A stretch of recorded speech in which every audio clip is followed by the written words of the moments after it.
זהו התמנון שעליו התחלתי לעבוד לפני כחצי שנה, ובפסח האחרון יצקנו בטון, ולפני 5 שבועות התחלתי לצפות אותו בפסיפס.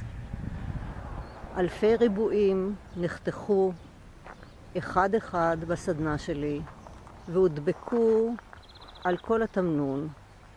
כל הגוף של התמנון מורכב מריבועים, וכמו שאתם רואים, מהכיפה ועד רמז לאוקיינוס הכחול, על שדרת הרגליים ובעוד מקומות על הרגליים, נחתכו והודבקו, וכמובן הספירלות שנמצאות על כל רגל, כשכל אחת מהן היא 110 ריבועים של סנטימטר על סנטימטר. לתמנון, כמו שאתם יודעים, יש 8 רגליים, וכל רגל צופתה בשני צבעי פסיפס. כל רגל באורך שונה, כל רגל בצורה אחרת, כמו שאתם רואים. והעבודה הייתה מאוד לא פשוטה, להדביק מתחת, בקמר של הרגל.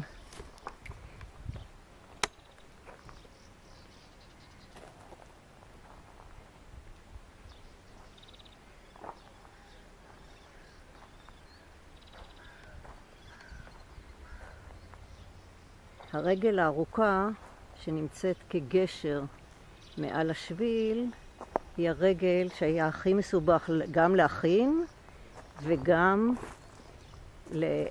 להציב במקום. קיבענו אותה על ידי בשני הקצוות בעזרת שלד ברזל שנקבר באדמה.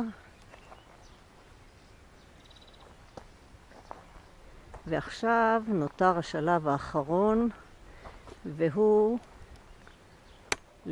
למלא את חלל שבין שברי הפסיפס ברובה, שזו עבודה ארוכה ומייגעת, אבל נעמוד בה בכבוד, והתמנון יהיה מוכן לשמחת הילדים שיוכלו לטפס עליו ולרכב עליו, וללכת שיווי משקל עליו, וליהנות ממנו כמו משאר החיות פה בגן החיות שלנו.